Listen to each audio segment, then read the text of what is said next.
It's me Swarnika Verma, welcoming you all in my YouTube channel SLV Classes. Today we are going to discuss some important question based on teaching aptitude in General Paper 1 for UGC NET JRF. We can see the questions.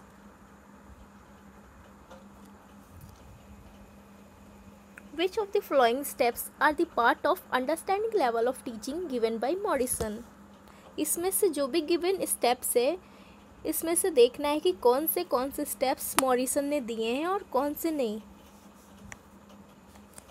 First one is exploration, second presentation, assimilation, organization, recitation. We can see all of the following steps are given by Morrison. मतलब ये सारे जो steps given है ये सारे Morrison ने दिए हैं. सो come true option A 1 2 4 wrong. Option B 3 4 5 wrong.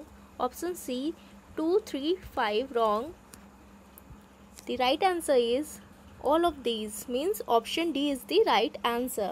Right option means exploration, presentation, assimilation, organization and recitation, all the steps are given by Morrison. मतलब मॉरिसन ने ये सारे steps दिए हैं अंडरस्टैंडिंग लेवल ऑफ टीचिंग में. Now come to the second question. Which of the following are example of teacher center method? इसमें से कौन कौन सी एग्जाम्पल्स हैं टीचर सेंटर मेथड में. टीचर सेंटर मेथड मतलब सिर्फ टीचर ही बोलेगा और लर्नर्स क्या करते हैं इसमें सुनते हैं. इसमें कोई डिस्कशन नहीं होता है. तो डिस्कशन मेथड को यहाँ पर हम लोग स्किप करेंगे, काट देंगे, क्योंकि इसमें टीचर सेंटर मेथड में डिस्कशन मेथड होता ही नहीं है. तो option D is the right answer. Lecture method and demonstration method means option D both A and B is the right answer. Now come to third question. Whose behaviour affects the student most? सबसे ज़्यादा किसका behaviour student को affect करता है? Principal का, politician का, teacher का, tutor का. सबसे ज़्यादा टाइम स्टूडेंट क्या है अपने टीचर के साथ स्पेंड करते हैं, इसलिए सबसे ज़्यादा टीचर के बिहेवियर को ही स्टूडेंट अफेक्ट होते हैं. टीचर के बिहेवियर से ही स्टूडेंट्स सबसे ज़्यादा अफेक्ट होते हैं. So option C is the right answer. Now come to fourth question. The purpose of lecture method is. Lecture method का पर्पस क्या है? To clarify, to motivate, to expand. We can see the right option is option D, all of these. means clarify भी करना है उसमें, motivate भी करते हैं, एक्सपेंड भी करते हैं. ये सारे पर्पस है लेक्चर मेथड के. Now come to fifth question. Which of the following objectives are part of cognitive domain of Bloom's taxonomy? Bloom's taxonomy में कॉग्निटिव डोमेन के कौन कौन से ऑब्जेक्टिव हैं इसमें से? तो इसके लिए हम लोगों को ऑप्शंस के साथ देखना होगा. Knowledge, application, analysis, comprehension, synthesis, evaluation. We can see all of the following objectives are the part of cognitive domain of Bloom's taxonomy. मतलब ये सारे जो भी पार्ट्स गिवन है ये सारे कॉग्निटिव डोमेन के हैं. मतलब option A is wrong. 1 2 3 wrong है. Option B also wrong. 1 4 5 6. Option C is also wrong. 2nd 4 5 6. Right answer is all of these, means option D is the right answer. Knowledge, application, analysis, comprehension, synthesis, evaluation are the objective of cognitive domain of Bloom's taxonomy. Part of Bloom's taxonomy in cognitive domain. Now go through question 6. In the overall growth of a student who plays an important role? मतलब student के overall growth में, मतलब पूरे growth में सबसे ज़्यादा सबसे महत्वपूर्ण रोल किसका होता है?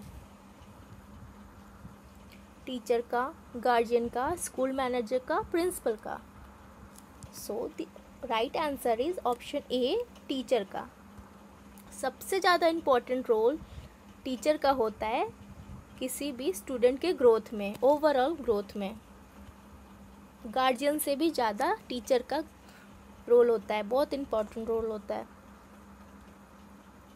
Now question 7, education is the manifestation of perfection already in man was stated by. ये स्टेटमेंट किसने बोला है? M.K. Gandhi, R.N. Tagore, Mahatma Gandhi, Rabindranath Tagore, C. Swami Vivekananda, D. Shri Aurobindo. So we can see the right answer is Swami Vivekananda. Swami Vivekananda ने ये स्टेटमेंट बोला है कि education is the manifestation of perfection already in man. Now come to question 8, which of the following is the example of online method of teaching. इसमें से कौन से examples हैं ऑनलाइन मैथड ऑफ टीचिंग के? स्वयं भी ऑनलाइन मैथड है, स्वयं के जरिए भी ऑनलाइन पढ़ाया जाता है, स्वयं प्रभा के जरिए भी ऑनलाइन पढ़ाया जाता है, और मुक्स के जरिए भी ऑनलाइन पढ़ाया जाता है। So go through option. Option A only A नहीं होगा, बी में 1 2 भी नहीं होगा, सी में 2 3 भी नहीं होगा।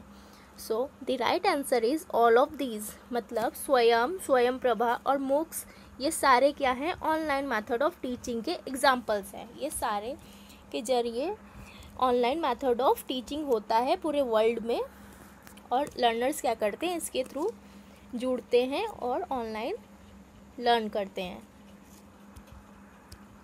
Now question 9, Swayam online method of teaching was launched in which year. मतलब स्वयं कौन से ईयर में लॉन्च हुआ था? So we can go through option. Option D is the right answer. Swayam online method of teaching was launched in 2017, यानी 2017 में स्वयं online method launch हुआ था।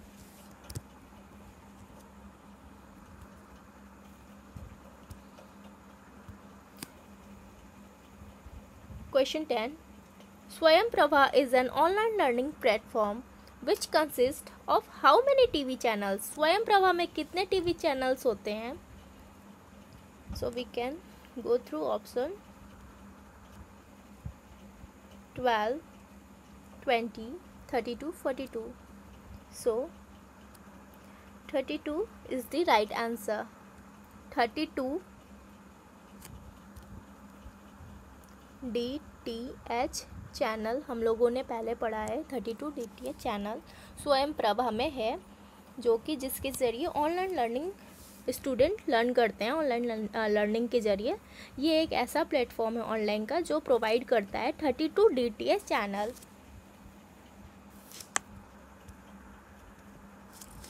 MOOCs, now come to 11th question. MOOCs was set up in which year? MOOCs कौन से year में setup हुआ था? MOOCs was set up in 2008 but popular in 2012. MOOCs setup तो 2008 में हुआ था, तो इसमें सिर्फ सेटअप का पूछ रहा है, पॉपुलर का नहीं पूछ रहा है। So right answer is 2008 option C. But जब वो पूछता कि वो पॉपुलर कब हुआ, तो आप लोगों को बोलना है 2012। Now come to 12th question. Discussion method can be used when? Discussion method कब यूज़ होता है? जबकि टॉपिक डिफ़िकल्ट हो। मतलब जब टॉपिक इजी रहेगा, ये डिफ़िकल्ट यहाँ पर नहीं होगा, यहाँ पर इजी होगा। ऑप्शन सी में सिर्फ डिफ़िकल्ट होगा। जब ऑप्शन इजी होगा तो डिस्कशन मेथड यूज़ नहीं होगा, और बहुत ज़्यादा इजी होगा तो भी डिस्कशन मेथड यूज़ नहीं होगा। जब टॉपिक डिफ़िकल्ट होगा तो डिस्कशन मेथड यूज़ होगा। So discussion method can be used when the topic is difficult. Topic जब डिफ़िकल्ट होगा तो डिस्कशन मेथड यूज़ होगा।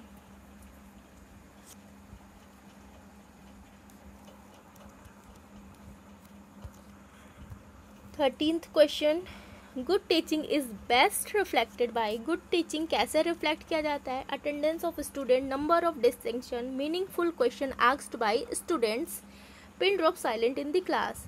गुड टीचिंग को कैसे रिफ्लेक्ट किया जाता है बेस्ट तरीके से? कौन सा ऑप्शन होगा? So right option is meaningful questions asked by students. Meaningful question जो हैं स्टूडेंट जो आस्क करते हैं, पूछते हैं, उसी से गुड टीचिंग का पता चलता है कि टीचर ने क्या बताया है और क्या सिखाया है अपने स्टूडेंट्स को। Now 14th question, to maintain interest among students in class a teacher should, मतलब स्टूडेंट को, अगर स्टूडेंट्स बोर हो रहे हैं तो उनके अंदर इंटरेस्ट जगाना हो तो टीचर क्या कर सकता है? Maximum uses of teaching ads, discuss, ask question intermittently और ऑल ऑफ दीज। तो इसमें क्या कर सकते हैं सारे टीचर्स, क्या कर सकते हैं कि टीचिंग एड्स यूज़ कर सकते हैं। टीचिंग एड्स में होता है विजुअल एड्स, आपका विजुअल एड्स होगा, ऑडियो एड्स भी होगा और लास्ट में ऑडियो विजुअल एड्स भी होगा। टीचिंग एड्स में ये सारी चीज़ें आते हैं। फिर डिस्कशन, मतलब एक दूसरे से डिस्कस करना, मतलब टीचर ने जो समझाया है उसको स्टूडेंट से पूछ सकता है। ये आपका ऑप्शन सी हुआ। और अगर कोई भी डाउट है तो उसमें वो डिस्कस कर सकता है। सो अगर इंटरेस्ट जगाना है स्टूडेंट के अंदर तो ये सारे ऑप्शंस हम लोगों को फॉलो करने पड़ेंगे, टीचर्स को सारे ऑप्शन फॉलो करने पड़ेंगे, तभी स्टूडेंट के अंदर इंटरेस्ट जाग सकता है, वो इंटरेस्ट को मेंटेन कर सकता है स्टूडेंट के अंदर। So the right option is all of these.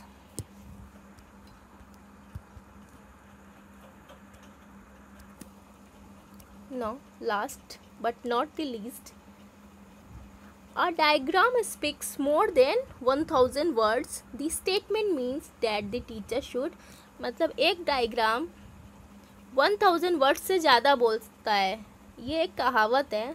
तो इसका मतलब क्या है? टीचर को क्या करना चाहिए? यूज़ डायग्राम इन टीचिंग, क्या टीचर को डायग्राम यूज़ करना चाहिए? Speak more and more in the class, use teaching aids in the class, not speak too much in the class. First गलत है, डायग्राम यूज़ करते हैं बट हर टाइम डायग्राम से हम लोग नहीं समझा सकते अपने स्टूडेंट को। स्पीक ज़्यादा से ज़्यादा अगर हम लोग बोलेंगे तो बच्चे को क्या समझ में आ रहा है, क्या नहीं समझ में आ रहा है, ये हम लोगों को नहीं पता चलेगा। तो ये भी ऑप्शन रॉन्ग है। No, option C, not speak too much, अगर हम बोलेंगे ही नहीं, सिर्फ पढ़ाते रहेंगे तो भी बच्चे नहीं समझ पाएंगे। No, option C. Option C is the right answer. Use teaching aids in the class, हम लोगों को क्या करना है, टीचर्स को क्या करना है कि टीचिंग एड्स यूज़ करना है। टीचिंग एड्स में आपका आता है visual teaching aids, audio visual teaching aids और audio teaching aids. Audio visual में क्या आता है कि कंप्यूटर से रिलेटेड जो भी होता है, जैसे टीवी के जरिए, एलईडी, एलसीडी, प्रोजेक्टर के ज़रिए जो पढ़ाई होती है वो ऑडियो विजुअल में होती है। और सिर्फ विजुअल में डायग्राम बना के बता सकते हैं, किसी से भी रिलेटेड विजुलाइज कराते हैं तो वो विजुअल में होता है। और ऑडियो में होता है कि जो बोल के मेमोराइज करवाते हैं, समझाते हैं, वो ऑडियो में हो जाता है। तो टीचिंग एड्स को अगर टीचर यूज़ करेगा तो वो ज़्यादा बेनिफिट होगा स्टूडेंट को समझने में, लर्नर्स को समझने में। Thank you. If you like my channel, please like and subscribe and follow me on Instagram.